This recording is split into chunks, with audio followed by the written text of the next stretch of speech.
Ja, hi, ich bin Jara, ich bin 22 und ich studiere in Leipzig Psychologie und Kunstgeschichte. Aber ja, im Herzen bin ich eigentlich Poetin, Wortakrobatin, Slammerin. Und deswegen habe ich heute euch einen Text mitgebracht. Den habe ich selber geschrieben. Enjoy!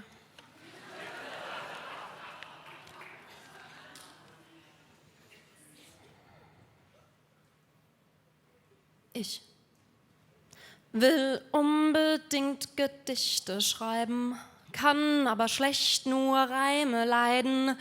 Deshalb habe ich mir nach Slammer-Manier beigebracht, wie man Umbrüche spricht und atmet, wo sonst auch kein Komma in Sicht ist. So geht das doch, oder nicht? Dankeschön.